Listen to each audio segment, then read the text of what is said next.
Good evening, and welcome to the Hudson Media Group's Ward E Council debate here in Jersey City. I'm Steve Lenox. I'm the publisher of TapInto Jersey City, and I have the great the great honor of moderating this discussion tonight between Ward E Councilman James Solomon and City Prosecutor Jake Hudnut. Gentlemen, thank you both for joining us. We have some rules we're going to try to follow tonight, as we've discussed before. I'm going to ask each of you questions. You'll have 2 minutes to respond. Then you'll have a minute to respond to the other, and we can go back and forth. More importantly than anything, I just want this to be a nice, honest, open debate. The less I talk, the better. The more you guys are talking, the more the voters are going to learn about you and your issues. So that's the way we're going to try to conduct ourselves tonight. Absolutely. And I know we're good to go on that front. So let's get right into opening statements. And we agreed beforehand, I go from my left to right. So Councilman Solomon, would you like to give an opening statement? Absolutely. Thank you, Steve. Thank you, Jake. I look forward to a great exchange of ideas tonight. Thank you to the voters and residents of downtown Jersey City. I'm running for re-election because now more than ever, downtown needs a council person who is progressive and independent from real estate developers and the political machine. When I ran 4 years ago, I had seen building after building go up in downtown. But asked a simple question: to whose benefit? The builder oftentimes got a tax break, but inside the building, there were no homes people could afford, and rarely the schools, open space, sewers, and roads we needed to build a livable community. And I ran because I wanted to give back to a community that had given a lot to me. In 2015, I was diagnosed with lymphoma, and it was neighbors in downtown Jersey City that helped me get through that difficult time. It was Aaron and Joel taking me on walks through Hamilton Park to help keep my energy up. It was Debbie and Sharondale at Gio Gelato with a free coffee to keep my spirits up. I saw how special the community of downtown Jersey City was, but I felt our politics did not match the goodness of the people. And so I wanted to practice a new type of politics. Right? I promised 4 years ago not to take donations from Jersey City developers, and I've stuck to that promise. In the 4 years before I was elected, 39 tax breaks were given out to developers. In the 4 years since, 0. But in projects we have moved forward, we're going to build in the next 4 years in downtown a new elementary school, a new homeless shelter, a new light rail station, the types of core infrastructure we need for a livable and equitable downtown. I ask for your vote for re-election to continue that work that I started 4 years ago. Thank you. Thank you, Councilman. Prosecutor Hudnut? Thank you, Steve. Thank you, Councilman. I'm running for Ward E because I've been driven by public service. It started when I was 19 at Montclair State University, not far from here, where I served as student body president. From there, I went to law school, and when law school ended, instead of going to a big job in the city, I decided to hang up my own shingle right on the pedestrian plaza.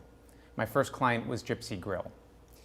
Then from there, not only just helping small businesses, I found my way to criminal defense, where I gave voice to those who needed their stories told in the courtroom. And then I had the pleasure of serving as the prosecutor for the city of Jersey City. And we've done some really good work as prosecutor. When I saw people, young men of color, being arrested for marijuana, we decriminalized marijuana here in Jersey City and mitigated the consequences and fought for a policy that had a case-by-case effect statewide. We stood up to the worst slumlords in Jersey City, particularly in the southern end of the city, and changed the narrative around quality of life enforcement. And when COVID hit, I was there at the front line enforcing the governor's executive orders. But I'm running now because those things were reactive. And the mayor has let me build something in quality of life that will outlast him and outlast me. But I'm running right now in this moment because there's problems facing downtown, and I don't see anyone proactively addressing them. We need to talk seriously about sustainability and resiliency. I've been talking a long time about flooding. I was out of my home for 6 weeks during Hurricane Sandy. We just went through it again with Ida, and we've got to get serious about it. There's so many families that are facing a school crisis. They're afraid they're going to have to move to the suburbs. Scott and Christine Mittman and Paulus Hook are afraid what's going to happen when they need to make that decision. And finally, public safety is on the mind of the voters. We need to be smart about our reform. Now tonight, I'm going to offer you an honest conversation. The councilman will take credit for things he had nothing to do with. The reality is he's obstructed the Fulop movement. And I've been on both sides of being with Mayor Fulop and against Mayor Fulop. But my strength is I can work with people I don't always agree with. And that's what I'm going to offer the voters over the next 4 years. Thank you. We're going to jump right into questions. Both of you mentioned abatements, you mentioned resiliency, you mentioned public safety, you mentioned schools. These are all topics that are going to come up in the next 75 or so minutes. But I want to jump right into a conversation that Prosecutor Hudnut just started regarding your affiliation with Mayor Fulop. Ostensibly, that's what you talked about there. Councilman, you talk about being an independent voice. Oftentimes you're with the only one speaking having a certain argument at the council. Prosecutor, you talk about being part of Team Fulop. So my question to you, and I'll start with you, Councilman, Sure. Can you be an independent voice and be part of Team Fulop at the same time, or do they have to be mutually exclusive? Well, my allegiance isn't to any politician, but it's to the people of Jersey City. And I have a 4-year track record of making real accomplishments, working with everyone in power, including Mayor Fulop and my council colleagues, but also standing up and fighting when the powers that be are pushing things that aren't good for the people of Jersey City. So let's take 2 examples. My friend Wendy Tom called me up and she said, the house next to me has been turned into a party home. Every single night, Friday, Saturday, Sunday, there's a party until 2, 3 a.m. And I call the cops and they issue a noise violation, but at the end of the day, this Airbnb is legal, right? I said, okay, we're gonna help get the cops to come, but we have to solve this problem systemically. So I was proud to partner with Mayor Fulop, Councilman Pranzeri, write and pass regulations on Airbnb. 10% of homes in downtown Jersey City were being turned into short-term rentals. We wrote the law, we passed it, and then we won the fight against a tech company spending $5 million to try to buy legislation. But just as much if there is a problem, I will stand up and fight for the people of Jersey City. And look no further than the water tax, right? The administration placed a secret tax on people's water bills to pay for our sanitation contract, adding insult to injury because they deliver a piss poor service. Right? It was a tax that harmed working families, a flat tax. And so in January, I spoke up and said, this is wrong. In April, released a plan on how to fix it. And then over the summer, partnered with a citywide community movement that resulted in a victory in July in which the water tax was suspended. And now we're going to keep fighting until it is fully refunded and repealed. And that's what voters want. They want you to partner, and then they want you to be able to stand up when the administration or the political establishment is wrong. Thank you, Councilman. Prosecutor, let's ask you the same question. You're running as part of the Fulop team, yet you also talk about having an independent voice yourself. How do those two come together?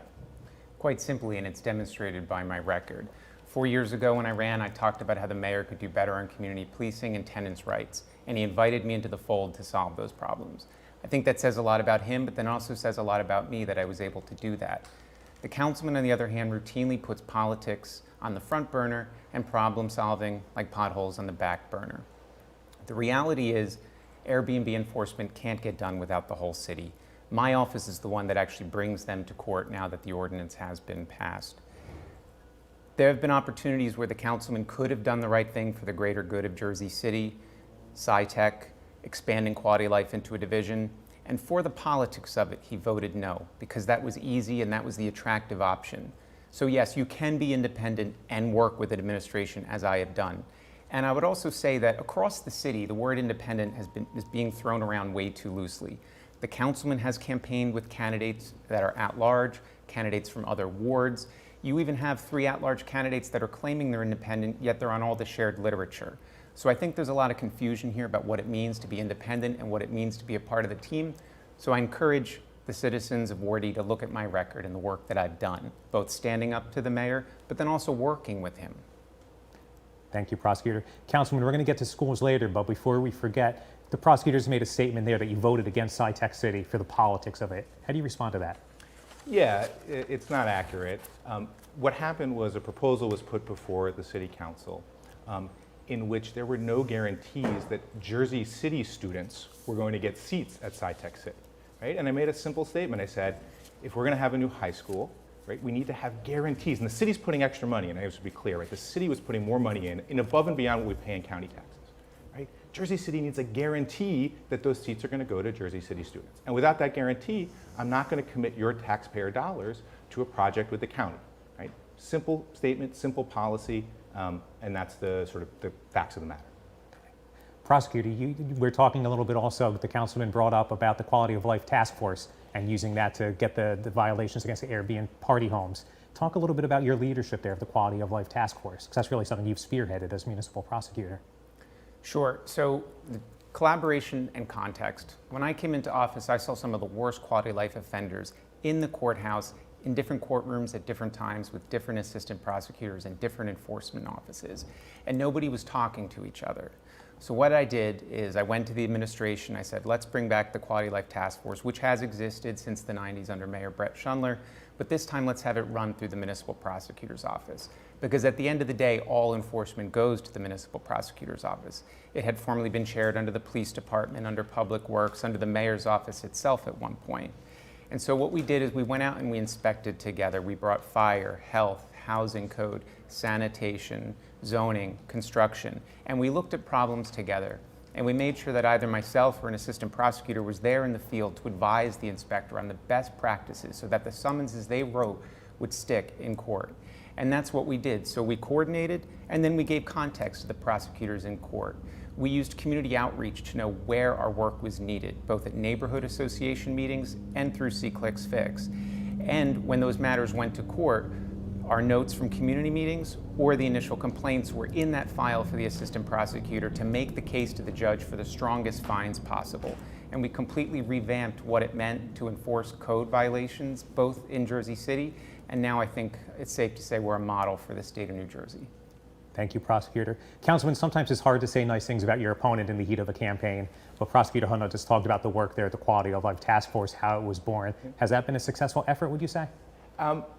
I would say, the prosecutor mentioned Airbnb, right? That is a perfect example of the legislative and the executive partnering together, right? So I know that the prosecutor has worked to shut down some Airbnbs, right? But he couldn't do that if the legislation wasn't passed at the city council level. And I think that is a great example of working together, right? And creating change and doing so from a position of independence. Thank you. Okay, now we're going to get into the heart of some of the issues. I want to start with redevelopment. You know, it strikes me, we talk all the time about the New York City skyline, and people around the globe talk about the New York City skyline. I like to stand at Liberty State Park, or sometimes in New York, and you look across at the Jersey City skyline, right? Think about how beautiful it is and where it's come. Now, I know redevelopment is a lot more than just pretty buildings. There's a lot more to it. There's tax abatements that we've talked about. There's affordable housing. James, as a member of the council, what have you done over the past 4 years to make sure the redevelopment that's come to the downtown specifically has made sense? Yeah, we got tough on developers, right? For decades, developers planned downtown Jersey City. 10,000, 20,000 units of housing, but not a school in sight, maybe a park, right? Very little invested in the city's infrastructure and limited to no affordable housing, right? And on top of that, they were getting deals. They were getting sweetheart deals, 39 tax breaks in the 4 years before I was elected, right? So we have worked to end that. 0 tax breaks in the last 4 years, and the only projects that move forward are ones that deliver core infrastructure. A new school, right? A new homeless shelter, a new light rail station coming. And that's gonna mean so much, right? It's gonna mean a ton for the parents at PS 37, right? Who don't have enough pre-K space, right? Whose kids are now bused when they're 3 and they're 4 over to PS 22. At PS 16, those kids are bused to the Danforth School at the southern end of the city. Those are the types of concrete improvements in people's lives that are going to keep them in downtown. Because our vision is a downtown that is equitable and livable, right? Where families take root and grow, where they don't just move to the suburbs, but they stay, right? And they raise their kids in downtown Jersey City, right? And they can't do that unless we reform the redevelopment process. So I'm proud to say developers no longer plan downtown, right? We, the people, and the city planners, and the administration, and the council do, right? We have taken that power back for us, and that will then allow us to ensure a livable and equitable downtown. Thank you, Councilman. Prosecutor Hudnut, same question, but maybe I'll just flip it a little bit. When you're out talking to voters, I know you're both knocking on a lot of doors every single night. When you're talking to voters, you probably often hear, ugh, another building going up. What do you say to them about, you know, not just what you're doing to make sure it's sensible redevelopment, but why it matters to continue to attract investment into Jersey City? It matters, and it's very interesting to be knocking on the doors so shortly after Ida, because so many doors I knock on point to their ground floors and say, we had flooding. We have to be smart about how we build. People often say, are you pro-development or anti-development? That's a false choice. And sometimes the councilman even coaches it that way. What it is you have to make sure our development doesn't outpace our infrastructure. I have a plan for sustainability that talks about flood mitigation, increased tree canopy, more walkability, and cleaner air. And that plan has been adopted and endorsed by the New Jersey League of Conservation voters. So that's what development looks like to me. I recently met Richard Heaton on 5th Street, and he stood out of his home. He had been so long, and he pointed to a new building across the street, and he said, when does it stop? What does it look like? As councilman, I'm not just going to walk through the neighborhood every 4 years. I'm going to meet with Richard, and I'm going to make sure that new development reflects what the community wants. I think about Mrs. Nicodemo at the end of 2nd Street, who's been there since the 60s and 70s, watching new buildings go up, construction surrounding her home. I'm not just going to visit her every 4 years. I'm going to visit her every day there's a new project, and I'm going to make sure that development not only doesn't outpace infrastructure, but that it doesn't outpace what our residents want. Thank you, Prosecutor Hudnut. Councilman, as we talk about redevelopment, we talk about Ward E specifically, because that's the seat you both are running for. Okay. But of course, redevelopment impacts the entire community. So as a city councilman, what have you done to make sure that it's been spread out fairly and equitably all across the city? Yeah, it's a great question. And downtown must always remain connected to the whole city in the way we vote, in our connections and our relationships, because we are all in this together. So a great example of that is that I cast the deciding vote to move forward the Bayfront project in June of 2018. Right? There were 5 Team Phillip voters, you needed a 6th independent to pass this bond ordinance, right? And I supported it because of the extraordinary work of Jersey City Together and community activists that said they had a vision to ensure that there was equitable development on that property. Right? And I listened to them. They made an extraordinarily compelling case as to why that was going to be transformative for a livable, equitable development on the west side, and I voted in favor of that. And anytime a development comes forward, I'm always going to talk to my colleagues in that community first. Doesn't mean I'm going to agree with them. There's a couple of times I haven't, right? An example would be a development in the Morris Canal neighborhood that was going up 17 stories, and there was extraordinary community opposition to that because the community felt the developer had railroaded the process. So there are times where I'll respectfully disagree with my colleagues, but I will always talk to them first, talk to the community groups in those neighborhoods, and then ensure that a thoughtful, reasoned vote, I deliver a thoughtful, reasoned vote on the basis of those conversations. Thank you, Councilman. Prosecutor, I want to ask you the same question. How do we make sure redevelopment and everything that goes along with it, the benefits, are equitably spread across the city? I think it, again, goes back to having workable relationships with your colleagues on the council. I think there's far too much politicization on the council right now from the councilman and his colleague, Rolando Lavarro. Really, at the end of the day, you have 4 years to work together. This is municipal government. This isn't the Senate. By the time things reach a vote, they've been caucused twice. Collaboration is not a bad word. So you stay in touch with your fellow council people from across the city, and you make sure that the conversations they're having with their constituents is being reflected in what comes forward. Prosecutor, thank you. You both have talked a lot about reaching across the table, working with your colleagues, working with other council people, other professionals across the city. I think the census, the 2020 census, gave a good example of that, where everybody came together, achieved what I think most think was a fair and accurate count of Jersey City's population. You know, people came together, they all seemed to work for the same goals. Prosecutor Hudnut, how can we do more of that in Jersey to get people just to work together and put the politics aside?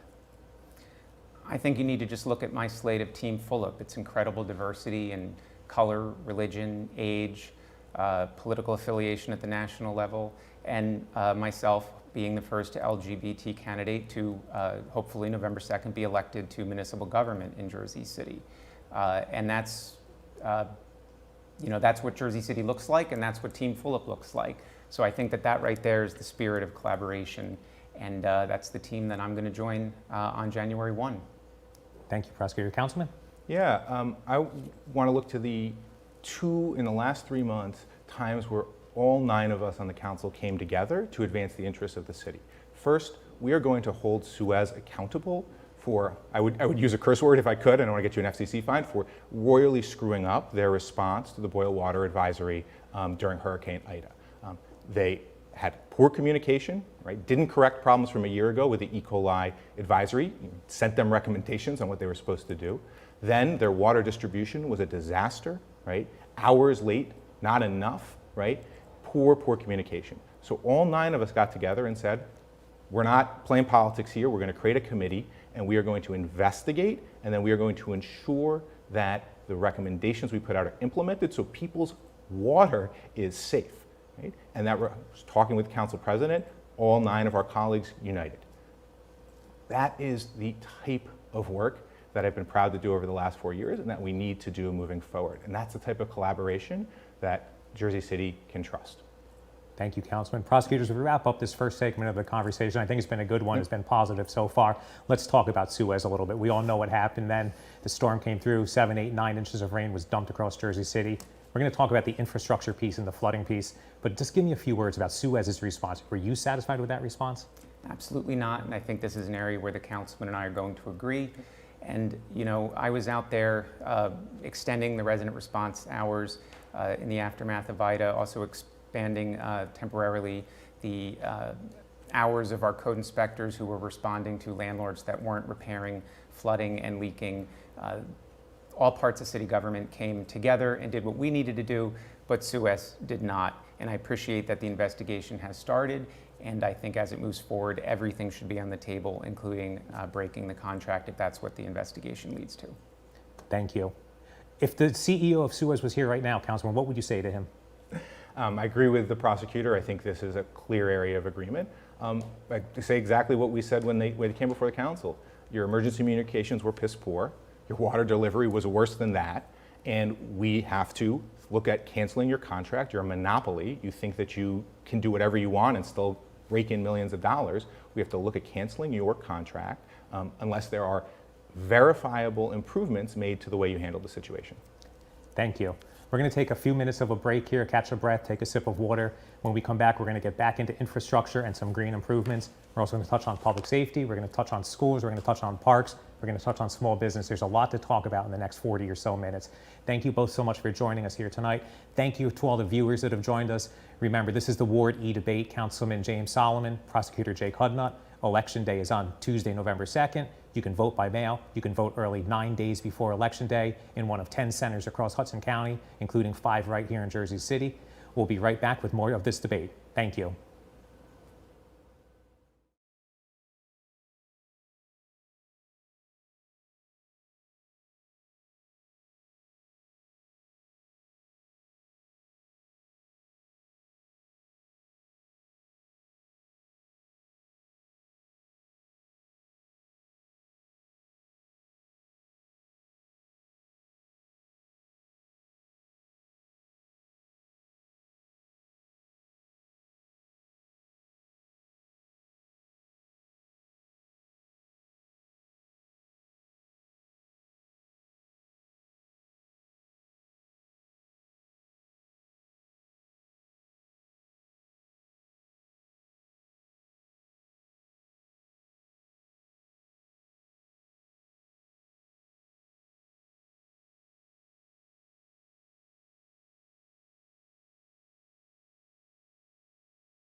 Stevens Jersey City Ford, located right off of NJ 440 North. Across the Hudson Mall is your one-stop for all your automotive needs. Check out Ford's latest models like the 2020 Ford Fusion with its stylish looks and hybrid options, or the unparalleled high-performance 2020 Ford Mustang. The 2020 Ford F-150 Raptor is ready for those rugged off-road terrains with trail control. Need a mid-sized truck for your towing and hauling? The 2020 Ford Ranger will deliver. The 2020 Ford Escape is a luxury SUV that was made for comfort and adventure on the go. Returning is Ford's legendary Bronco, which takes you back to the true meaning of off-roading. They are now available for pre-order in our showroom or on our website. Let us help you find your next vehicle. Stevens Jersey City Ford, 201-432-7272. Ford made their first all-electric SUV a Mustang. Rapid acceleration, reactive handling, 300-mile range. You control how it feels and how it sounds. It knows you. It dials into your preferred settings. It has an array of driver assist technology. Cameras and sensors enhance your awareness and provide you with additional control. But it's more than cutting-edge technology. It's the spirit of it. It's a Mustang. Introducing the all-new Ford Maverick. A truck for people who do stuff. And people who make stuff. People like Gabrielle Union. I make this look good, don't I? Who haul whatever they want to wherever they want. Like wood to build things made of wood with. And friends to get weird with. It's for long trips that the standard hybrid engine with a targeted EPA estimated city fuel economy rating of 40 miles per gallon helps with. That an 8-inch touchscreen connects with. And any trip that this interior makes more comfortable. But we'll let Gabrielle tell you all about it. Or I could just tell them it's a Ford truck that starts at less than $20,000 MSRP. Yep, that works too.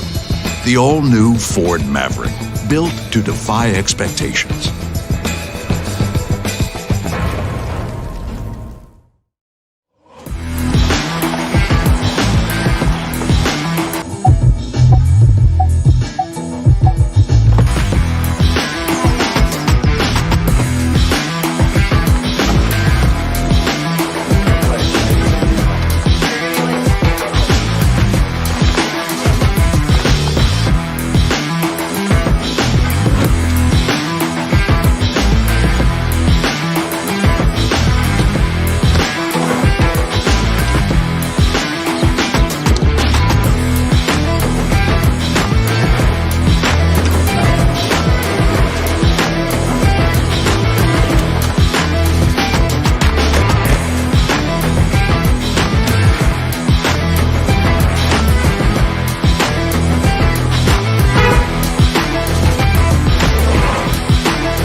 Truck isn't just a brand new truck when it's tough enough to have best-in-class available payload and smart enough to know that a cab can also be an office.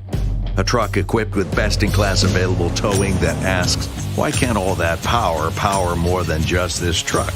No, your brand new truck isn't just a brand new truck when it's the all-new F-150. Tough this smart can only be called F-150.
Back to the Ward E Council debate hosted by Hudson Media Group.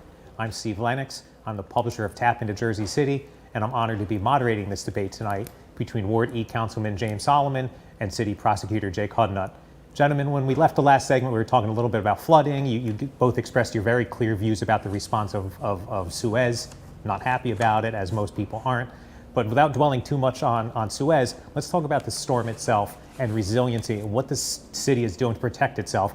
You know, we've heard often that these storms were once considered 50-year storms or 100-year storms. Now they seem like they're almost annual, certainly once a decade. Prosecutor, do you think the city is doing enough to prevent the flooding that we saw just a few weeks ago? I think there's been some important legislation recently in the green aspect ratio and stormwater management, but we need to be way more aggressive. When I'm councilman, I'll work with the full administration to capture as many build back dollars possible in order to speed up the separation of our stormwater utility and our sewer utility. That's the biggest contribution to our flooding, and it needs to be project number one in addressing this. Additionally, when you're a council person, the development in that ward reflects your values because you have so much say in what gets built. Under a Councilman Jake Hudnut, you better believe that there's going to be more porous pavement, more green roofs, more tree canopy, and all the other important things that are going to make sure we don't flood. Like I said, in 2012, I was here. I was out of my home during Hurricane Sandy for 6 weeks afterward. That night was one of the scariest of my life. The fire department had to swim to my apartment building on Grove Street, and I want to make sure that that doesn't happen again to anyone else in Jersey City. Thank you, Prosecutor. Councilman, same question to you. Yeah, important progress, but a heck of a lot more work to do. In the last 2020, we passed a stormwater ordinance that required and got tough on developers and said if you're building in a flood zone, you must build green infrastructure, green roofs, street trees, stormwater retention. Wonderful folks at City Planning built it, wrote the ordinance, worked with every council member to amend it, and then we passed that in 2020. We've seen a significant increase in the number of street trees planted from 2017 to 2020, in part by removing an inequitable fee. You used to be charged $200 to put a tree in front of your house. That was grossly incorrect, wrong, whatever words you want to use, right? Trees are core infrastructure. So Councilman Prinzary and I had mentioned that to our public works said, this is wrong. They got rid of it in future years, and we have seen street tree plantings grow, but much more work to do. We have to significantly increase the porousness, sidewalks, roads, anything we can do to retain water, basically try to turn as much of downtown into a sponge as possible for those future storms. We've got to worry about storm surge and increase the storm barriers on our waterfront. And we've got to increase the codes on buildings, so we're not just requiring green infrastructure in flood zones, but all across the city. Thank you, Councilman. Steve, Yes. if I may, Yes. I want to point out that Ward E's tree canopy remains the lowest in the city. It was something that the councilman ran on in 2017, and it hasn't changed. And you know, the councilman is repeating a lot of the things that I said about what we need, but the truth is he's had 4 years to fight for those things, and they haven't shown up in any of our projects. It could have been fought for before those ordinances, and moving forward, those ordinances need to be a floor, not a ceiling, or quite simply, there will be no downtown left to live in. Thank you, Prosecutor. Councilman, he spoke right to your record. Do you want to respond to that quickly? Sure, just briefly on street trees. This is data from the Fulop administration. In 2017, there were roughly 125 planted citywide. In 2020, there were 556. It obviously takes a long time for the trees to grow, so the canopy takes 5-10 years to show up in the data. But my commitment is clear. Street trees are core infrastructure. We've tripled the number in 4 years, and we have to significantly increase the amount planted moving forward. Thank you. A particular project that I want to talk about, because I think it has the ability to have a transformative impact on Ward E, and that's the redevelopment of Holland Gardens, which we've talked about, we've read about, we've seen a lot about that. You know, Holland Gardens, as you all know, it obviously sits in the shadows of some of Jersey City's newest and most expensive housing. This is public housing that's been sitting there for over 75 years.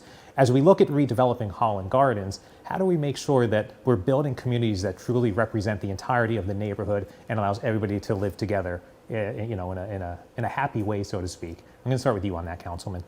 Sure. The potential redevelopment of Holland Gardens, you know, has to be led by the residents of Holland Gardens. The Jersey City Housing Authority has been moving the project forward. They had a robust community outreach process, a number of 6 meetings, and I know that residents still have additional concerns that have not yet been answered and met. The core is a right to return, right? To every single resident of Holland Gardens is able to move back, but not just move back in the unit that they're living in, if their family has expanded, right? If there are multiple people in the house, that they have the space, right? Their bedrooms to be able to live in the new building in whatever they need, they deserve through a redevelopment. So I have been listening to the residents of Holland Gardens through this process. I've been talking to the Housing Authority as it moved forward. But the core, right, we have to do is ensure that whatever development comes is significantly better, right, than the current conditions of mold, of boilers and hot water that are breaking in Holland Gardens, of making sure that residents deserve the best housing quality and conditions possible, and that they get it with that right to return. Thank you, Councilman. Prosecutor Hudnut, same question to you. Steve, I would say the councilman is correct, but I would ask the voters at home to just look at the record of who's going to be the advocate that Holland Gardens needs. I've dedicated my life to public service, especially ever since I got my law degree. I was a public defender where I gave voice to the underserved, and as prosecutor, I didn't just use my role to prosecute what the police sent to me. I actually went out and affirmatively investigated abuses against underserved communities, like the pollution work we did near One Caven Point. Holland Garden needs a voice. That's a community that could be at the risk of being underserved if this isn't done the right way, but I'm the one that's going to be the advocate for them to make sure that they get through this process. Thank you. I want to move on to affordable housing, since that's obviously what we're touching on. You've both released affordable housing plans over the course of this campaign. Before you speak to your opponent's plans, I'd like you both to speak to your own plans. What are the highlights of your own plan to bring more affordable housing? I'm going to start with you, Prosecutor Hudnut. Steve, my plan is a flexible one that makes sure that we don't stunt Jersey City's growth. My plan is also one that focuses on the importance of all communities downtown, both low income, the middle class, and others with needs, such as seniors. Additionally, I'm going to expand city resources. In the Office of Historic Preservation, we're going to make it easier for homeowners that own historic homes to make their homes more energy efficient. Right now, it's simply too hard for them to make those necessary adjustments to their homes. We're going to expand tax relief, education in the Office of Senior Affairs, and also we're committed to helping the housing insecure. As prosecutor, I've been part of the proactive approach that the Fulp administration has taken, where we've built positive relationships with the homeless community, leading with showers and outreach. My plan is one that also talks about the mental health component of some homelessness issues and expanding services in community development and health and human services. Put simply, my plan is one that is going to benefit everybody. You know, I moved here in 2005, the day after my last day at college. Back then, you could get any apartment you wanted downtown for about $1,000. One of mine had a deck and parking. Those days are over. But I think about the college kid moving here now, or the family that bought their home in the 80s or 90s and is having trouble keeping up with the cost of downtown. And I really am committed to making sure that they can stay here. And that's what my policy does. Thank you. Councilman? Yeah, affordability is maybe the most important issue facing downtown. 50%, 1 in 2 renters in Jersey City spends too much of their income on rent. So when I came in 4 years ago, it was really important to prioritize that. One thing my team and I did is we went door to door to inform renters in rent-controlled units of their rights. We talked to hundreds of people who did not know they lived in a rent-controlled unit because a landlord had failed to tell them. One example is a woman named Tanya, right? Tanya had been living in her apartment for, I think, 5 years, had no idea that her apartment was rent controlled, and that her landlord was overcharging her by hundreds of dollars a month. She took her landlord to court, and she got tens of thousands of dollars back, and she's going to be able to stay in that apartment now for as long as she needs, right? That is the proactive approach that I think we always need to be taking to ensure that downtown remains affordable for all, but we've got to do more. So in the next term, we have to strengthen tenant protections. We want to triple the number of affordable homes built downtown by using city-owned land as a subsidy. Right? And we have to ensure on homelessness that we have a housing-first approach. Right? I worked hard to make sure that there were permanent supportive homes in the new development at St. Lucy's, but we know that's not enough given the scale and scope of the problem. So we want to get folks into housing, and by getting into housing, they can address the concerns and issues that may be keeping them on the street. And those are all the sort of core pieces to address this crucial issue for the future of downtown. Thank you. Steve? Yes. Steve, I just briefly want to point out that the councilman mentioned his going door to door and informing tenants of their right. And shortly after that, he launched a 6-month study, and he talked about the need for Jersey City to make changes to our tenant ordinances. But here we are almost 2 years later, and he's introduced none of those. I even testified before that committee that he called and said what we needed to do to make those ordinances stronger, and I offered that experience as prosecutor. He's introduced none of them. When I'm councilman, I'll introduce them by the end of January. Okay. Councilman, he spoke to your record again. Do you want to respond? I think for decades, rent control in downtown was an issue no one had touched, right? We worked extraordinarily hard to keep hundreds of people in their homes. There's absolutely more work to do. We are committed to passing those reforms in a second term. Okay, thank you. I think it's okay for candidates to disagree on certain issues, so I do want to give you a chance to disagree with each other a little Sure. bit. Prosecutor, where do you think Councilman Solomon's affordable housing plan falls short? I can tell you, Steve, when you look at it, there's certain words missing from it. Seniors, middle class, the mentally ill. It's a very myopic view. It's basically going to do to downtown what happened in Newark. It's going to bring Newark to downtown Jersey City. It's completely going to stunt development, and it's actually going to affect supply and demand quite dangerously, and it's going to make it practically impossible for all residents to live here. Clara Stupert is a tenant who recently was priced out of her apartment, and she had to move. Luckily, she was able to stay in downtown just barely. But if that happens again, she's gone, and we've lost another resident.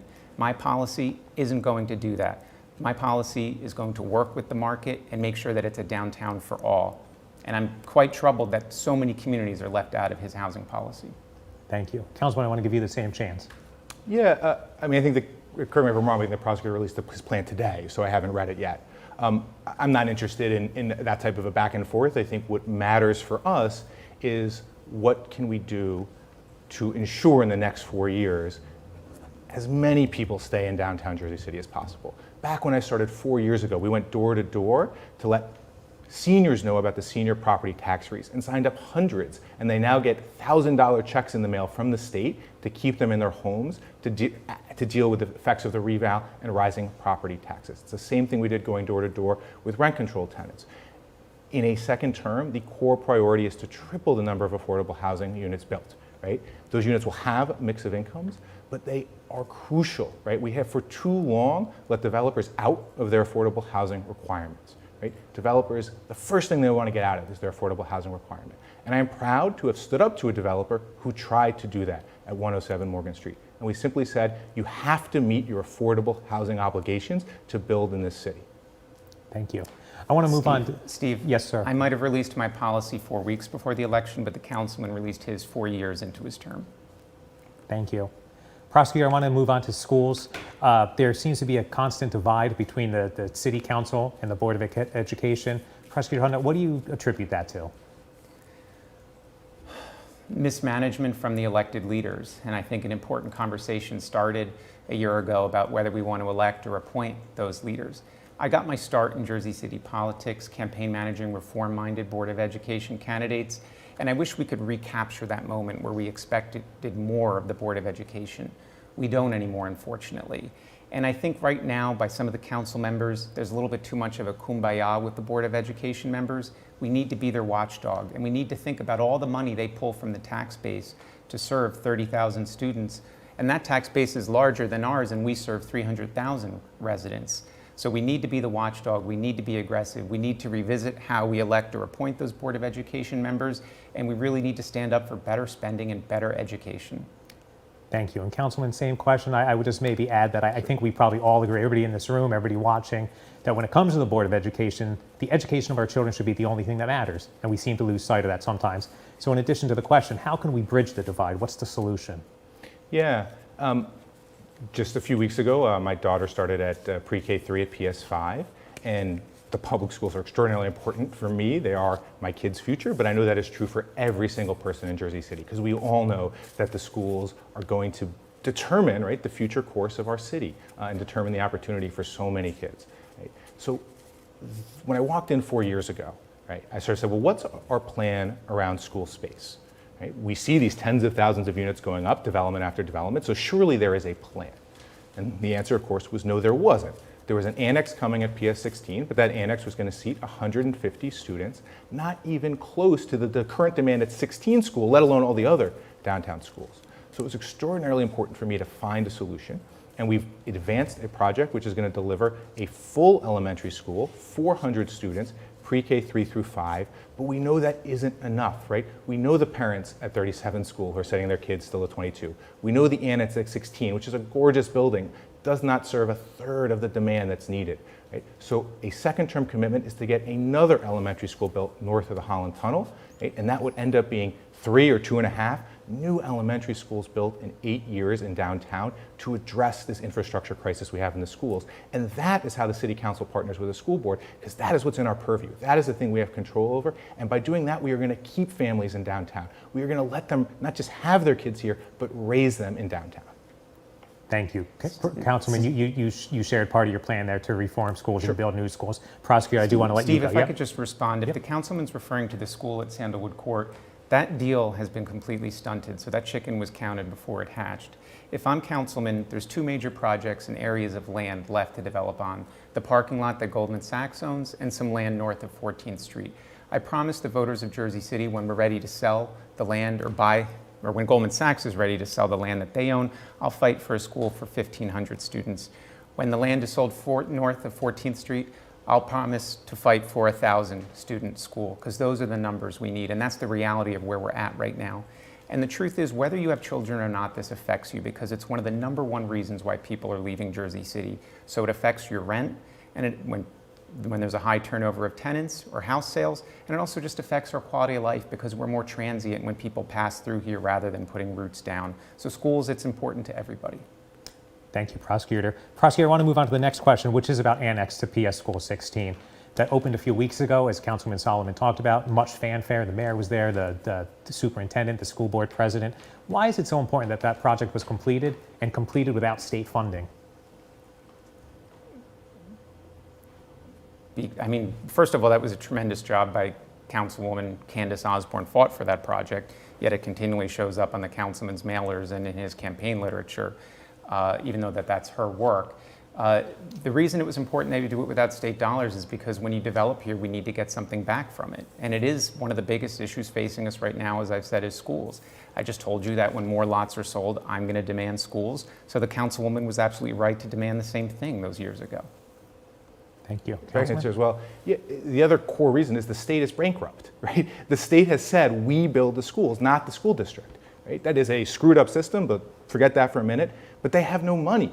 So we are not going to get schools built unless we build them through the development process. So 16 School is a great example. The project that I mentioned earlier, not stalled, moving forward, right? That is going to be the next example. And then we have to get a 3rd elementary school in downtown in the next 8 years. Thank you. As the minutes roll by here, I want to end this segment the same way we'll start the 3rd segment, and that's by letting you both ask each other a question. Since we started with the opening statement with you, we're going to start with Prosecutor Hudnut. If you'd like to ask a question of your opponent. Steve, I just need to say, the reason people are leaving downtown Jersey City is middle schools, not elementary schools. And I don't know why the councilman is promising 2 more elementary schools when the reason people are leaving are the high schools and the middle schools. It's a very elementary way to think, to propose more elementary schools, when the reason people are leaving is quite simply middle schools and high schools. Councilman, do you want to respond to that? They're leaving because there's 35 kids in a 1st grade classroom. They're leaving because their 3-year-old or 4-year-old is being bused 20, 30 minutes across the city. Of course, we have to improve the quality of middle schools and high schools, but we do not have an infrastructure crisis with middle schools and high schools. We have enough seats. We have to improve the quality of those schools, but we do not have enough space for downtown elementary schools, and that's what's in the council's purview, the development program. But Steve, the reason that the space isn't the issue is because people are leaving, right? So it's a catch-22. We need more middle schools and high schools, both better ones and more of them. Okay. Prosecutor, I want to let you ask your question of Councilman Solomon. Councilman, please explain your choice for mayor and at large. Sure. So for mayor, I'm going to vote for Louis Spears. I believe that the city that he will offer a great vision for Jersey City, but I'm not focused on voting for who I'm voting for mayor, because I'm focused on Ward E, right? For council at large, I have not made choices.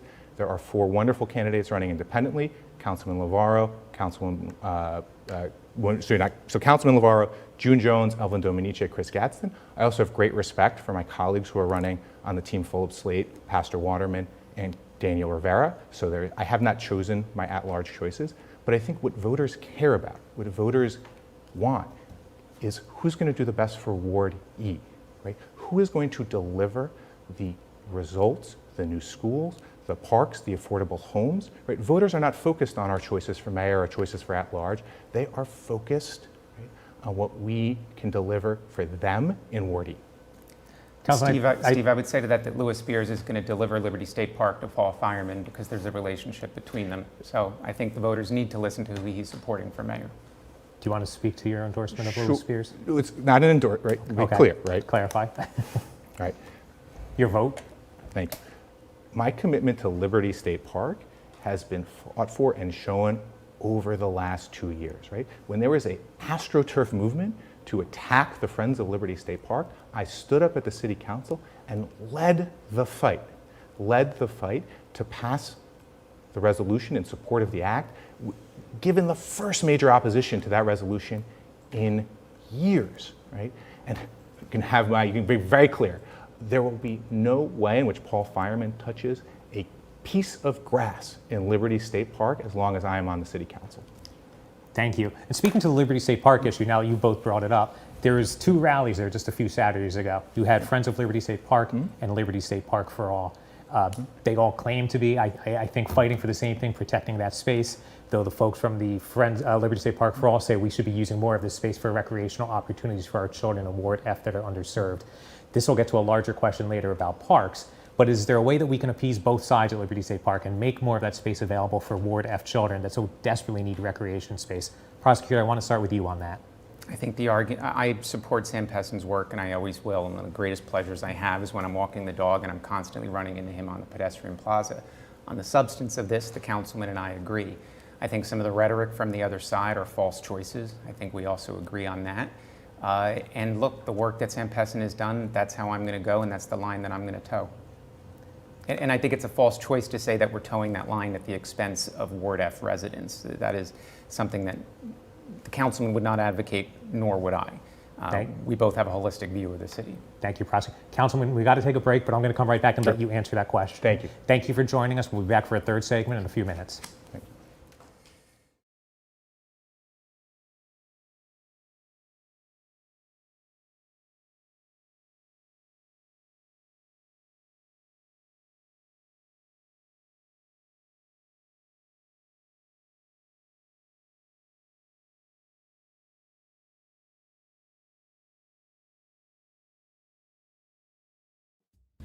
Stevens Jersey City Ford, located right off of NJ 440 North. Across the Hudson Mall is your one-stop for all your automotive needs. Check out Ford's latest models like the 2020 Ford Fusion with its stylish looks and hybrid options, or the unparalleled high-performance 2020 Ford Mustang.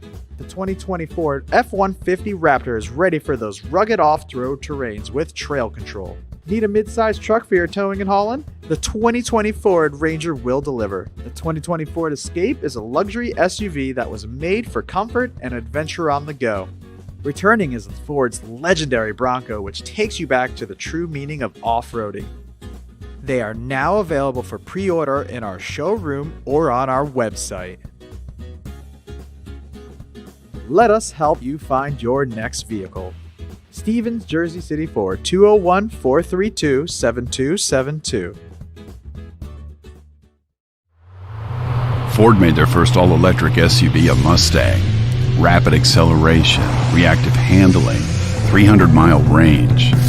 You control how it feels and how it sounds. It knows you. It dials into your preferred settings. It has an array of driver assist technology.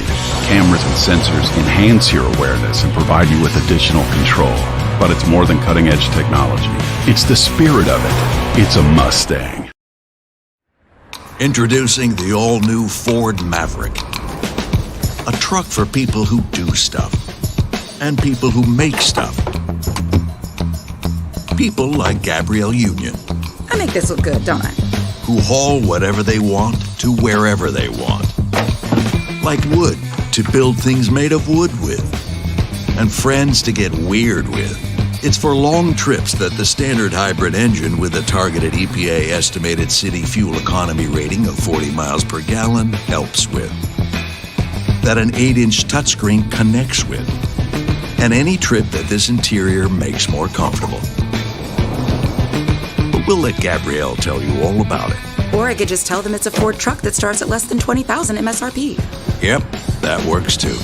The all-new Ford Maverick, built to defy expectations.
Truck isn't just a brand new truck when it's tough enough to have best-in-class available payload and smart enough to know that a cab can also be an office.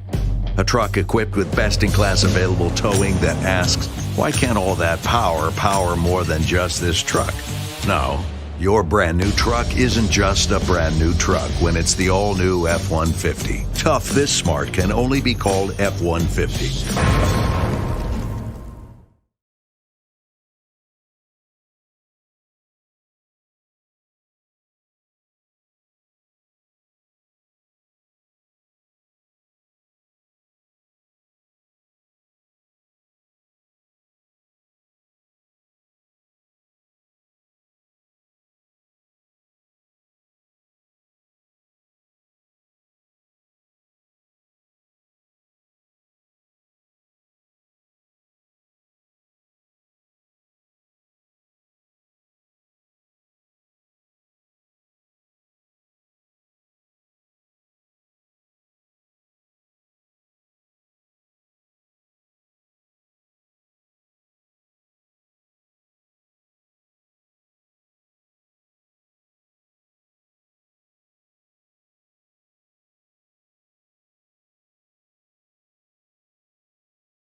Hi, good evening, and welcome back to the Ward E Council debate hosted by Hudson Media Group.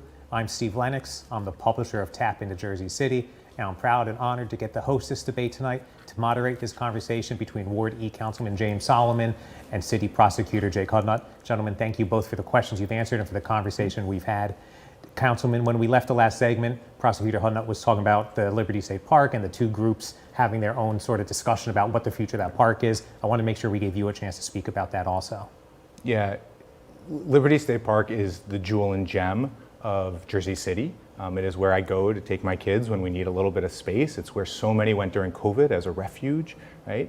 And it is a complete and total false choice to say that there is any opposition to active rec in the park. The Friends of Liberty State Park have been clear from day one, as the City Council has been, as the mayor, as everyone, that active rec can be a great part of the park. But what we will never allow, not in a million years, is privatization of the park. And that is what Paul Fireman is trying to do. He is using his money, pouring tens of thousands, hundreds of thousands of dollars into the political system, right, to muddy the waters, to muddy the good name of the great people who have defended the park, right? And he's doing it to try to cover up what his ultimate aim is, right? His ultimate aim is to seize Cave and Point and build 3 new holes, right? I don't know, I've never heard of a 21-hole golf course, but apparently that's what he wants, right? And we are not going to let him do it. And there has been an extraordinary group of community advocates, right, across all parts of the political system here in Jersey City that have been standing up to his corruption. Thank you. Councilman Solomon, I want to give you a chance to ask your opponent a question. Sure. Prosecutor Hudnut, just a simple question. In your career, what do you view as the biggest professional mistake that you've made? Well, Councilman, I would say that 4 years ago that was endorsing you for City Council, and that's precisely why I'm running and I'm in this race. You said you were going to put, actually I agreed with you in my statement that I was going to put people, you were going to put people first, and you haven't done that. You've put a few people first. People on the far end of the spectrum that are out of touch with what downtown wants. Your housing policy, your police policy, it's out of touch, and it's going to lead to a very dangerous Jersey City, or one that doesn't exist because you're just now talking about sustainability and resiliency 4 years into your term. Prosecutor, you wouldn't say it was breaking your promise not to take donations from real estate developers? A promise you made 4 years ago in this very room? Is this like Aladdin when you wish for more wishes, Steve? Yeah, there's just one question. Do you want to respond to that, though, and then we'll move on? Look, Jersey City has grown, and the councilman wants to demonize developers, and that's what he does. But the reality is there's so many projects being stalled because of his demonization. 107 Morgan Street, you could have had something there for the community and affordable housing. He likes to reframe the discussion we had on social media about a month ago, but the reality is when it got hot in the kitchen, he ran away from 107 Morgan Street. We could have had affordable housing, market housing, and outdoor breathable, livable space or performance space. The sky was the limit. I negotiate for a living. I have since law school. I did as student body president at a young age. He just can't handle it when it gets hot in the kitchen. If I can respond to that. Without going back and forth at each other too much. I know it makes for good television, and I know our camera guys are going to cheer me on to keep this going, but let's keep this to a reasonable, level-headed discussion, because I think that probably benefits the voters and the people that are watching it more. But yes, Councilman, I don't want to let his statement go unanswered. Sure. But keep it to your record, if you could, please. Sure. I would just say that when the prosecutor said the sky is the limit, that literally is what was happening. The developer was proposing 55 stories on the entire lot. And what we said simply was this: your project must meet the needs of our city, right? You cannot get out of requirement for just 10% of those units to be affordable to artists. And you can trust the voters at home that I am going to always put you first, not any developer donors, because I don't have any. I have no Jersey City developer donors, a promise I made 4 years ago and that I've stuck to. And again, my opponent 4 years ago stood on this stage, made the same pledge, but that is no longer true for him, right? And I am proud of working when projects work for us, but not for developers. And that is what we need. We have ended the era of a developer plan downtown, where they have added 10, 20,000 units without the infrastructure for a livable community. No more. 39 tax abatements in the 4 years before I was in office, 0 in the 4 years since I've been in office. Prosecutor, I do want to let you answer a question. Steve, I have to point out there was no tax abatements in Ward E 2 years before that election. This is speaking of conversations we had 4 years ago, this conversation is over. Abatements stopped before 2017, before the councilman was sworn in Ward E, they stopped. Additionally, he presents a very myopic view. I'm part of a team. Yes, there are those donations. Yes, developers aren't the demon. right? But it's a myopic view because he doesn't talk about Max Novel, the young lawyer who's starting his own practice the same way I did, who sent me a small donation, or my former colleagues from the Office of the Public Defender, or my aunt and uncle who just recently sent me $50. It's a myopic view. But if I wanted to paint a complete big picture of his view, just like 2017, Rebecca Symes pointed it out then, his ELEC reports are filled with maxed out of town donors that have no connection to Jersey City other than James Solomon coming here to hang his hat up and run for office. I want to ask you both one final question about campaign donations then. Do the campaign donations that you receive impact the legislation, the policies that you're going to push for the next 4 years? Councilman, I'm going to start with you. No. I am proud to have an extraordinary base of grassroots support in Jersey City. We have over 1,000 donors in Jersey City with a median donation of $50. Right? That speaks to the people's trust in my work over the last 4 years. And the reason I promised 4 years ago not to take developer donations was because we had seen them by the political system. We had seen them pour hundreds of thousands of dollars into super PACs. And the same developers that donated to the super PAC got their projects approved. That is what we've ended, right? We are not going to go back to that system in which developers plan downtown. Full stop, no way it's happening. And I am proud of that track record. We're not against projects if they work for the people of Jersey City, but we are against projects that work for developers and developers alone. Thank you, Councilman. Steve, then I want to know how Sandalwood Court, which was 5% affordable housing under Councilman Solomon and the largest density increase in Jersey City history, how that worked for the people. I live a block and a half south of Sandalwood Court. That certainly didn't work for me and my neighbors. Prosecutor, I want to go back to the last question also. Do the donations that you receive on the campaign, do they impact your legislation, your policy making? Absolutely not. Integrity has been the name of my game. I'm an attorney. I'm a member of the bar. I'm judged by a code of ethics, whether I'm in the courtroom or out of the courtroom, whether I'm out at dinner or night or in my apartment reading the newspaper. Ethics are important to me. And no, donations do not affect the decisions I make at council. And you just have to look at my career to know that integrity is what guides me. Thank you. Speaking of ethics and integrity, Councilman Solomon, you released today an ethics plan. I believe you called it a far-reaching ethics plan. Within the body of those pages you sent out, you pointed to 2 or 3 or 4 different instances in the past 10 years. Do you believe that a lack of integrity or a failure of ethics on people's parts is a major issue in Jersey City local government? Yes. I don't think that's a controversial statement in Hudson County. We have seen, unfortunately, a number of city employees arrested for corruption, but most notably, we saw our school board president, Sudan Thomas, indicted by 3 separate law enforcement agencies and groups, right, for corruption. And I was proud, right, to be an independent voice opposing Sudan Thomas. From the day I met the guy, I knew he was no good for the children. He was in charge of our freaking children's education, right? We opposed him. He was defeated, thankfully, in 2019, but that type of corruption still exists in our system. So we brought a team of researchers in from the new school. They looked at what was happening in Jersey City, and they said, look, you guys have an ethics code on the books, you have an ethical standards board, but they're not doing much, right? They're not doing the types of investigations, the types of training of city employees from the bottom to the top that would build a true culture, right, of ethical government and fight the long history of corruption. And too often people come in and they want to be reformers. What you have to do is build a culture, right, that will root out corruption over decades. And the reforms, which call for reforms to the ethical standard board, reforms to the ethics code, a mandatory obligation to report if you see corruption, right, those are the types of reforms that will build over time the type of clean, good government that we deserve and that the people of Jersey City deserve.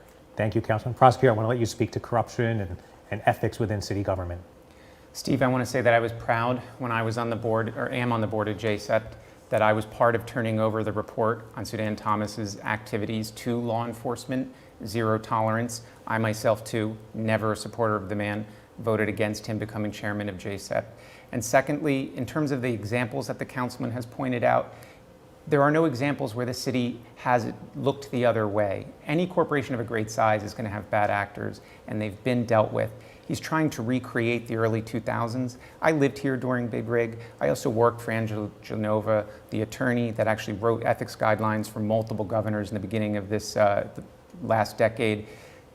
The picture he is trying to paint is purely one for political efficiency. There is not a major ethics crisis happening right now the way there was 12, 13, 14 years ago. And when there was, not only were the governors responding with smart legal minds like Angelo Genova, but Councilman Fulop was responding by writing some of the strongest ethics laws and standing up against corruption at that time. So really, I think the councilman is trying to create something that's just not there right now.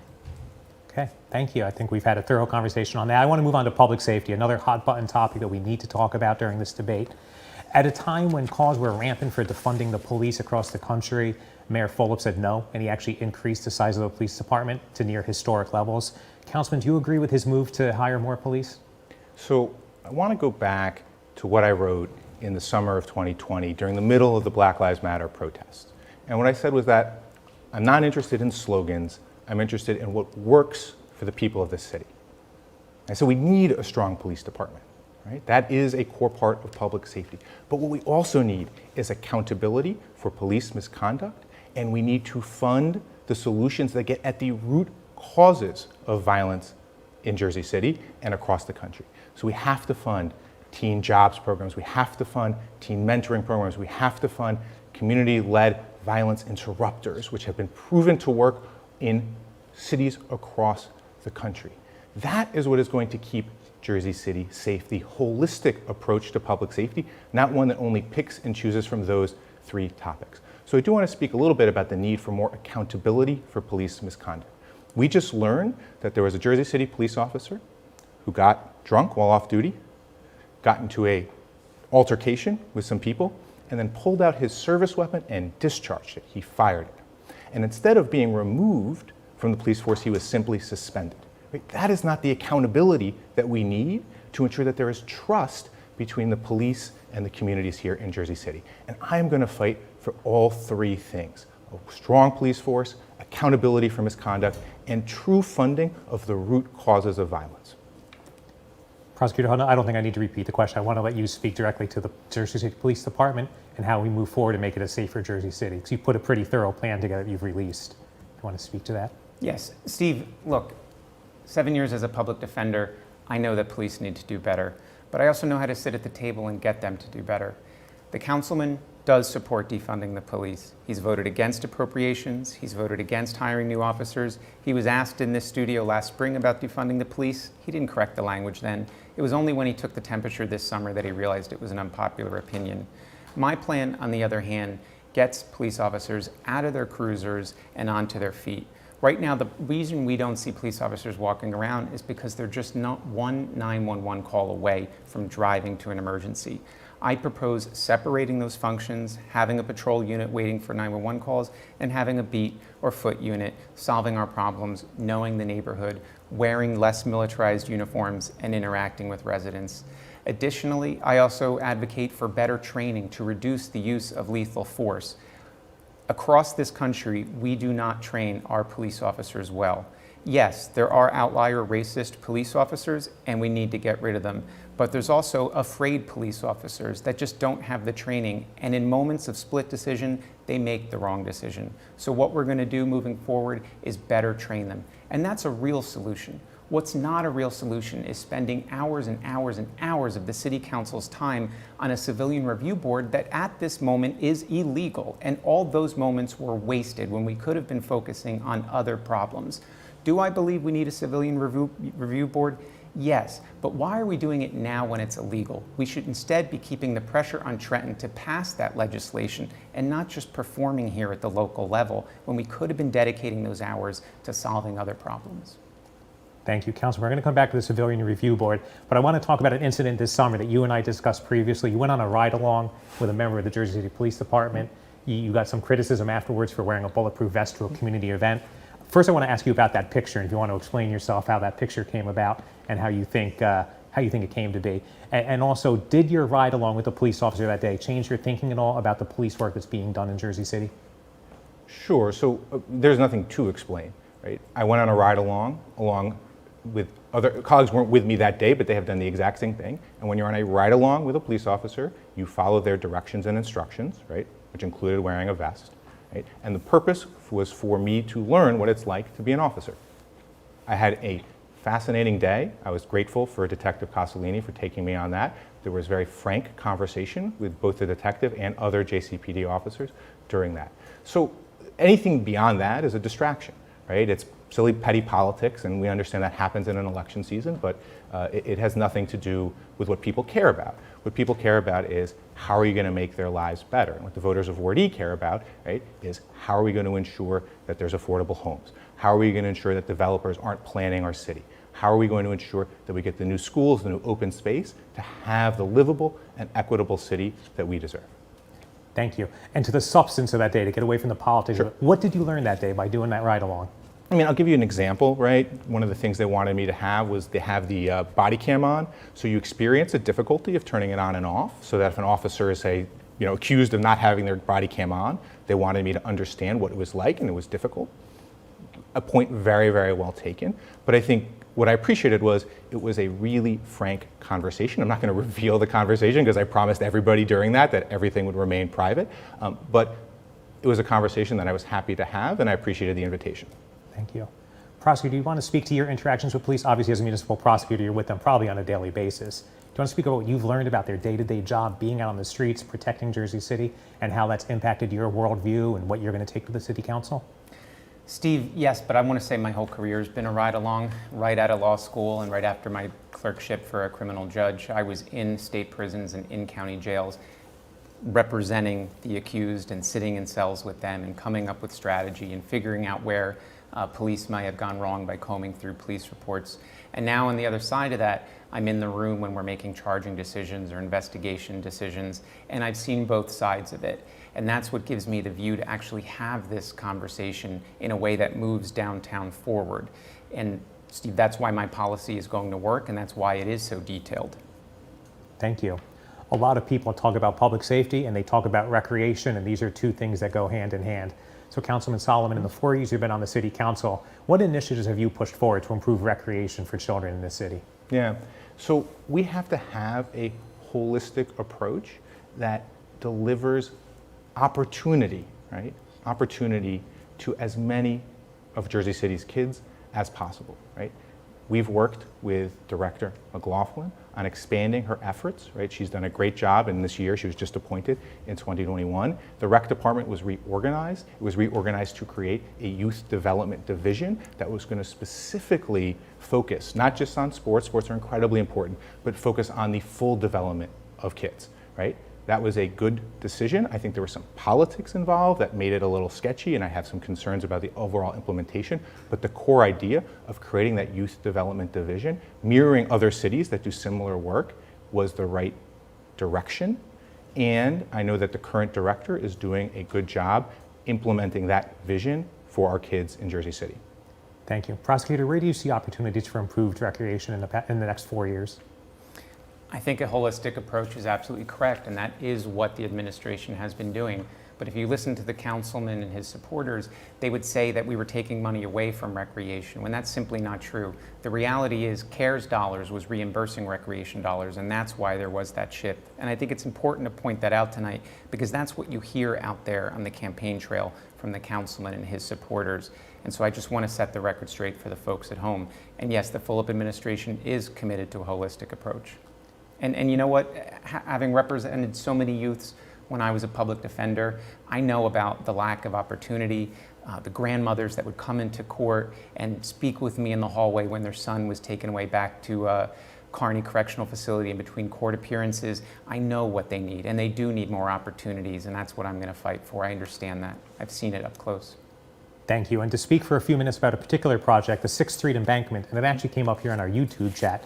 This is a project or an issue that's been discussed well over a decade at least, probably much longer. Councilman, what have you done on the 6th Street embankment? Where would you like to see that project go? Yeah, there is a 100% commitment from me to see the vision of the Embankment Coalition through, right? To ensure that that is turned into a vibrant public space, that a 30-foot rail corridor is maintained, because getting back to the core issue, we have seen so much development in downtown without the infrastructure needed. And that will be one of the premier pieces of open space. I can say that I walk by it every day on the way when I take my kids to school, and my daughter looks at it and she says, "Daddy, one day that's going to be a playground." And I'm not sure that's the exact vision, but it speaks to the point of the desperate need for more open space and how we're going to deliver it. Now, folks know that there was negotiations for years, 20 years, then into my term. Then, right, the Conrail, the rail company, pulled out of those negotiations. They've been extremely evasive in the reasons for pulling out.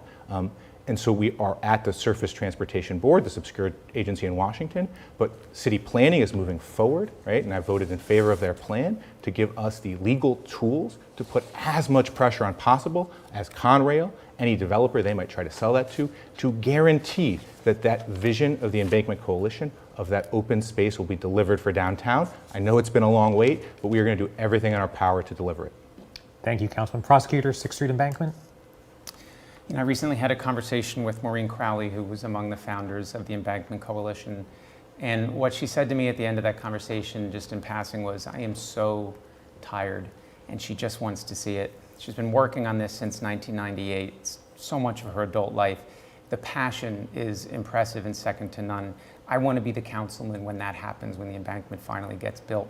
I remember a couple years after moving here, I sent in my dues and I've supported this idea. You know, if the decision comes back from the Surface Transportation Board, the federal agency, in favor of Conrail, then we really need somebody at the table to have strong negotiation skills to make sure that we still move forward with this, because that's what's going to happen. They are going to come to the table, but it's going to be a matter of leverage. I'm the one with the skills negotiating that can get that done. Also, if that happens, we need to be creative and explore other options, such as eminent domain and designating it as an area in need of redevelopment, because I really want Maureen to see that embankment and walk it someday with me. Thank you, Prosecutor. Thank you both for that answer. Small businesses. A few weeks ago, the historic Downtown Special Improvement District hosted a great street festival. You were both there. You both had your stands up with volunteers. A few days later, there was a jazz festival in Exchange Place, I believe. And I think both of those events showed that downtown is back. The vibrancy is back after COVID, though we're still dealing with it, but we're back out, we're enjoying ourselves. Jersey City is an incredibly vibrant community. That's just one of many business districts. But Councilman, what have you done in the past 4 years to attract small businesses and support what's there? Yeah, when COVID hit, it was extraordinarily difficult on everybody, right? But it put small businesses in peril. And me and my team did everything we could to work with small businesses to get them through. So let me tell you about Mona and Local, right? That's a restaurant on the waterfront. Right? They did not have access to outdoor space. And so we worked with the administration team to get them a parklet at the end of 2nd Street that kept their business open. But then, and this was the kicker, their building wouldn't let them plug in the lights. It was absurd. They were trying to get them out of business. So what we did is we called PSE&G, and we had PSE&G open up one of the street lights so they could plug in and have lights and be able to serve folks dinner. That's the type of responsiveness we need. But it wasn't just constituent services, it was legislation, right? I started to talk to small businesses, restaurants, who had seen their business go from 80% dining to 80% delivery. So Billy at Lenox was saying, look, I'm getting killed by Uber, by DoorDash, by these third-party Silicon Valley companies that are taking 30 and 40% out of every single order. So we drafted legislation, passed unanimously at the City Council, that put a cap, 5%, so that these businesses got their hard-earned income and it stayed in Jersey City. Those are the types of efforts that I will continue to do, constituent services and legislation, to keep our small businesses open. Thank you. Prosecutor, obviously in your role as the Quality of Life Committee Chairman, I know I'm not saying that right, that the head of Quality of Life, you've dealt a lot with small businesses yourself, but as a councilman, what will you do in the next 4 years to attract more business and to help the ones that are existing? Work alongside them just as I always have. I have a tremendous relationship with all of the businesses throughout Ward E. When COVID hit, I was in charge, my team under me was in charge of enforcing all the COVID-19 laws coming down from the state and in the beginning from the city. And while other municipalities across the state were hitting businesses over the head with summonses, we actually went out and responded with education, because there were dense executive orders coming out every day. And then we would do spot checks, and only if they continued the bad behavior would we issue them a summons. And we had a 90% compliance rate.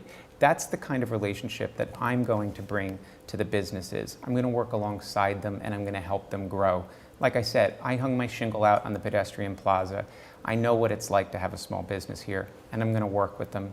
And if I could just say, last week the councilman posted on his Instagram story something that looked like an endorsement from a local small business. I won't say who it is, but the Historic Special Improvement District knows exactly who it is, and their management was tricked into that endorsement. They were told they were filming something about COVID, and then it appeared with the councilman's logo and indicating that they had given the support for re-election when no such thing had happened. The business contacted the councilman and he removed the post. If that doesn't concern you about his character and his treatment of small businesses, then I don't know what does. Thank you, Prosecutor. Councilman, I want to let you address that. Yeah, just If you'd false, like to. right? The person approached us at the downtown affair, talked to us about how we helped get them their PPP loan to keep them in business, and then there was a miscommunication around a video, right? A miscommunication between our staff and that. So as soon as we heard, right, you want a response in this, as soon as we heard there was an issue, it was pulled down. And it's a shame to see it politicized, but what I have is a track record of working with small businesses, keeping local open, passing legislation that gave literally tens of thousands of dollars into the pockets of our restaurants that was being siphoned out of this community to Silicon Valley. That's the track record that I'm running on, and we're not going to get involved in the sort of, petty politics. Thank you. So gentlemen, we're running low on time, but I want to let the audience know that we're going to keep going for a few more minutes. I know you both have places to be, but for the audience at home, in about 2.5 minutes, you're going to see credits rolling. We're going to lose the Comcast connection, but you can continue to watch Hudson Media Group on Facebook, Twitter, and YouTube, and we'll go for a few more minutes, and we're still taking your questions. I want to ask another question about not small, well, I guess they are small businesses.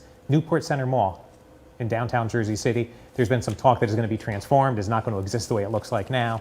I think that's pretty sure to be the case. What would you like to see that area become? Yeah, and this is a great example of when a developer plan development goes wrong, right? In the 1980s, what Newport intended to do was create a wall between Newport and Hamilton Park, right? That divides. What we want to do is reinstitute the street grid so that there's connection between neighborhoods. Now, this is going to be a multi-decade project. It is going to be driven by the community, not by Newport, right? But we are going to ensure that there is connection, right, between the waterfront and Hamilton Park. We're going to ensure that there is retail. I know that for many in Jersey City, the Newport Mall is a really wonderful space, right? We have to ensure that whatever comes or would come in the future enshrines that and keeps that space there, keeps the retail that I know people desperately need. But we need to ensure 20, 30-year vision that we don't build walls in the community. Thank you. Prosecutor, would you like to speak to that project? Absolutely. I would be completely committed to expanding our walkability and being able to get from the coast to the inner side of downtown, whether it's foot or bike. I recently did a ride-along handlebar survey with some members of Bike JC and some other friends from Ward E, and I noticed that even though we've made strides in bike lanes in Jersey City, we still have a way to go. And sometimes we force bike riders to make very strange decisions about what roads to continue on to get to their destination sooner or to stay off and stay on the bike lanes. I learned a lot on that ride along, and I'm committed to implementing that into any change to increase how we get across Ward E easily. And yes, the light rail station is right there. Folks from inside Ward E have to get to that light rail station. One of my friends, Andrew Burke, takes that cross through every day, and I'm committed to making sure that he still can to get on the light rail. Thank you. As we sort of transition from Comcast to just to social media, let's do some questions. I think the answers are probably a few seconds or maybe a minute. Both of you have described yourself as progressive leaders, or you've used some variation of that term. For anybody who's watching who just wants to pick the best candidate and maybe they're not familiar with the current political vernacular, what does it mean to be progressive? Let's start with you, Councilman. Sure.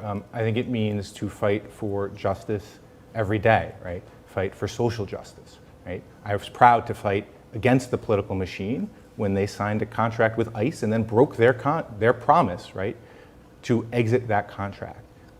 I've been proud to pass legislation to ensure that we have gender-neutral bathrooms, fighting for civil rights, right?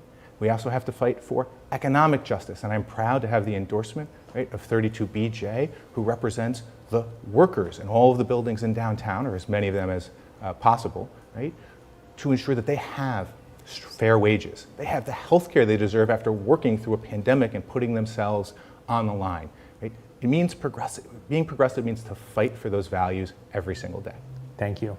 Prosecutor Hudnut? It means being a problem solver. It means being practical. It means getting the job done, and it means serving the whole community. I've already pointed out that his policing policy is completely out of touch, so is his affordability policy. It caters to a very small segment of the Democratic Party. I will govern for the whole Democratic Party. He likes to demonize the Democratic Party and call it the machine, but I'm a proud Democrat, and that's the type of progressive I'm going to be. And I have a history of solving problems, and that is what I'm going to do as a progressive councilman. You know, the councilman takes credit for a lot of things that just aren't his, or a lot of resolutions that were simply just statements. If he were to stick to what he actually did, it was just passing legislation for topless bars early in his term. Beyond that, he talks about genderless bathrooms. That's probably the only other thing you could point to. That was a standing executive order of the mayor's. It was also required during COVID, which I enforced. So again, I'm the problem solver. He's really the obstructor, and he has standed in the way of the full progress and the progressive things that have happened over the past 4 years. Councilman, do you want to speak to that problem solver versus obstructionist? Yeah, it's important for us to be focused on what makes a difference in people's lives and not political rhetoric, right? The legislation we passed around gender-neutral bathrooms was supported by the Hudson Pride Center. It was loudly and proudly supported and will make a difference in people's lives. Fighting the ICE contract, we won. We beat the machine, right, which broke their promise to get out of that contract. That is change in people's lives. We're now fighting to make sure that detainees are not transferred but released. That's the next step in the fight. And I have an extraordinary track record on fighting for those issues, standing up for justice, and it's a track record I'm proud to run for re-election on. Steve, I have to say, there are still detainees at ICE, so what problem has he solved? Instead of just shouting at the rain or shouting at the county executive's house, why not offer real solutions, like strengthening the medical oversight committee? They're pushing for that, pushing for more resources for the advocate, coming up with ways that the municipality or James Solomon's plans could make it easier for attorneys or families to visit detainees, advocating against the video conferencing that some detainees are being subjected to. Those are real measurable things that the councilman could do, but he's just going to take the easy road and say the easiest political statement. And then when you call him out on it, he says it's political rhetoric. He plants the seed of political rhetoric, I call him out on it, and then he rightly says it's political rhetoric. But it all starts with him. I offer real solutions. Prosecutor, you described there in journalism, we call it solutions-based journalism, not just writing about the problem, but writing about the solutions. So, Councilman, to that point, is there a difference between just putting out political rhetoric and actually offering solutions? And which do you feel your record reflects? So, there is a track record of positive change in Jersey City, right? We have, first time in decades, gotten a new school moving forward, right? We have gotten permanent supportive housing as part of a homeless shelter. Right? We have gone door to door to keep people in their homes. We have passed legislation to keep small businesses open, right? All of that is a track record of real accomplishment, but it's been done independent from real estate developers and the political machine, right? I am able to fight for what is right because I don't have a political boss who tells me what to do or what to think. And that is what people want. They want to make sure that we don't go back to the developer-driven system we had in downtown, in which a developer would come for you, had made a donation to that person that they're negotiating across the table with, and then got out of their obligations to build infrastructure and affordable homes. We cannot go back to that old way of doing things in downtown. I want to ask two more questions if you'll both indulge me, then we'll let you give your closing statements. Prosecutor, we'll start with you. Both of you have talked about several endorsements you've received along the way. Which endorsement are you proudest of in this campaign? It would have to be, I've received many, the healthcare professionals for my work with COVID, the LGBT Dem Caucus from the state of New Jersey, and I'm very proud of the League of Conservation Voters for endorsing me and recognizing my work on green issues and sustainability. Look, I'm running because we need longevity. We need to make sure there's a downtown for us to continue living in, and I'm committed to that. Green issues have always been important. I talked about them 4 years ago. I have a real plan, and I was very proud to have their endorsement. Thank you. Councilman? Yeah, I'm proud of the endorsements I have from the community, from people whose only interest in downtown is seeing it become a better place, the place that they live in and they invest in. I just received endorsements today from many leaders in the Horsemas Cove neighborhood, past presidents, past vice presidents, current board members, all of whom just love their community. There's no financial interest, right? There's no policy that they're looking for. All they want is to see their community become and continue to be that livable, equitable place where they can raise their kids, right? Where they can go enjoy restaurants, but they can also go see open space. That is what they want to see. And endorsements from the community are always going to matter more to me than endorsements from organizations. Steve, I just have to point out, one of those endorsements today was Dr. Emmy Titterin, and she moved out of Jersey City a year ago. But you said they're in the community, they're not. I'm not going to describe Emmy's personal stuff on this debate stage. You know that is a low blow. That is all I'm going to say. I don't. You know it is a low blow. I don't. I'm not going to discuss her personal stuff on this stage. You said she lived in the community. That is a low blow. You probably wanted to set me up for a thing, because I have no clue what you're talking about. We'll leave it at that, gentlemen. I'm going to ask you one more question. We're going to try to end on a high note here before your closing statements. Prosecutor, you put out a video a few weeks ago. It was a very poignant video about your dad and the values he instilled in you. I want you to speak a bit more to that and how the influence of your father has affected the public service you've done.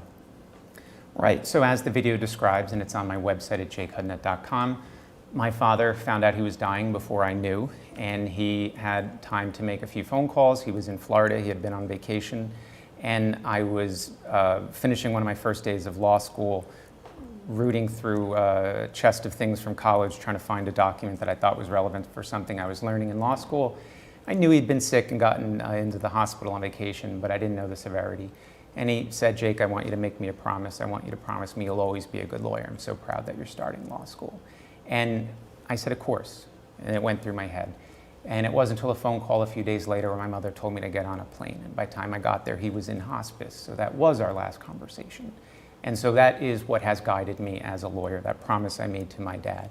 And look, I know we all have personal stories like that and things that drive us. I'm not unique in that way, but yes, that is what drives me. That's what made me such a good public defender, standing up to judges, telling the best story I could for the voiceless in front of juries. It's why I used my role as prosecutor to stand up to the most powerful attorney general in the country, to be an affirmative prosecutor, not just take what was sent to me. It wasn't just about package thefts and petty crime. It was actually about going out there and finding people that were taking advantage of other people. And as a councilman, I'm going to do the same thing. You know, I'm a practicing lawyer. Council people write ordinances and laws, and I'm going to use that skill to make sure that we pass the laws that give us the longevity and livability that we deserve in downtown Jersey City. And I'm going to do it ethically because I'm not going to disappoint my father. Thank you, Prosecutor. Councilman, is there somebody who's had a profound impact on your life and your career and your public service? Yeah, I would say similar to the prosecutor, my father had an extraordinary impact on me. He passed away in a similar time in your early 20s. And each day when he was here, and give anything to have him back, right, we would talk about how do you try to create a just world, right? How do you try to ensure through the political process that people are taken care of first and foremost, not special interests? And you know, he and I would watch political debates at home and would talk about them afterward. You know, he and I would talk about policy. My last conversation with him was convincing him to vote for Barack Obama instead of Hillary Clinton. Good job, Dad. So like, you know, his extraordinary influence on my commitment to public service and to making sure that the work of government works for people, right? That you deliver for people each and every day. You write the laws. It doesn't matter who they are. If they call my office, right, I am there for them. Right? We will try to solve their problem and do everything in our power to do so. Councilman James Solomon, Prosecutor Jake Hudnut, thank you both for this conversation tonight. Thank you for indulging me in staying a little bit later than we expected. I want to move on to closing statements. Sure. You guys have 2 minutes each to give a closing statement. Prosecutor Hudnut, we'll start with you. We talked a lot tonight about my career as an attorney, and I think it's one of the biggest skill sets I'll bring to the council next year. When I was an attorney, I had the pleasure of having many trial attorneys, more than most young attorneys, because so few things go to trial these days for a variety of reasons. And it kind of took me a while to find my voice in my first couple trials. I had tremendous results, almost always an acquittal, and when it wasn't, it came back on appeal for issues I preserved. But I remember reading something in a magazine, a lawyer magazine, that of all the other books I read about trial techniques stood out. And it said, when you're in front of the jury, don't try to be the funniest, don't try to be the smartest, don't try to be anything other than the best source of information. That's my promise to the people at home and to the voters of Ward E. I want to point out that the councilman took credit, Sandalwood Court, that's been stalled because of the Schusters. He took credit for PS 16 Annex, Candace Osborne, a strong, independent woman, is the one who fought for that. He talks about a light rail, but he's about $18 million short on funding that. He talks about sustainability, but didn't release a policy until re-election. He talks about small businesses, but I shared with you the very real story of what happened with that fake endorsement. He talks about genderless bathrooms, which as a member of the LGBTQ community, and my partner Tyler works at the Ale Fournet Center, I know how important that is, but it was already happening in Jersey City. He gives false hope of a pier like Pier C in Hoboken, yet that was donated by the Port Authority, and in 2007 that was $20 million, so imagine how much that would cost today. He doesn't give any funding proposal for that. Time and again, when you go past the veneer of Councilman Solomon's record, you realize that there's no substance there. There's an ordinance for topless bars from the beginning of his career, and then there's a lot of shouting at the rain in the corner with Rolando Libero. I've been against the mayor, and I've been for the mayor. But you know what? I'm going to get things done, and I'm not going to lie. I'm not going to hide the ball. And when you call me out on it, I'm not going to say it's political rhetoric. I'm going to say I made a mistake, like I did tonight when I talked about voting for James. I'm always going to be the better source of information for the voters and residents of Ward E. Thank you, Prosecutor Hudnut. Councilman Solomon? Yeah, thank you to the voters at home in downtown Jersey City. We cannot go back to the old ways of politics in downtown, in which developers put money into the pockets of candidates and then came back after the election looking for their return. I am proud, right, to have ended that. 39 tax breaks in the 4 years before I was in office, 0 in the 4 years since. But we are advancing projects. We are advancing a new elementary school, 400 seats that are going to address the overcrowding at PS 16 and PS 37. We have kept small businesses open through constituent services and through legislation. And we have gone door to door to keep long-term residents in their homes. There is much more work to do, right? We are going to triple the number of affordable housing units built in downtown. We are going to add a 3rd elementary school for 3 in 8 years. And we are going to build more open green space to create that livable community that we need. But none of that will happen. None of that will happen if the political machine calls the shots. And I am proud to remain, over 4 years, an independent voice that does not put developers first, but always puts you first. Thank you. Thank you. Councilman James Solomon, Prosecutor Jake Hudnut, thank you both for the discussion tonight. I think we talked about everything, right? We talked about parks and public safety and schools and development and infrastructure. For everybody at home, thank you for tuning in. Don't forget, Election Day is Tuesday, November 2nd. Vote by mail ballots are in the mail already. There's drop boxes across Jersey City. Early voting starts on Saturday, October 22nd, 9 days of voting in 10 locations across Hudson County, including 5 here in Jersey City. We thank you for tuning in tonight. I thank Hudson Media Group for hosting this debate and for giving me the opportunity to moderate it. Have a good night.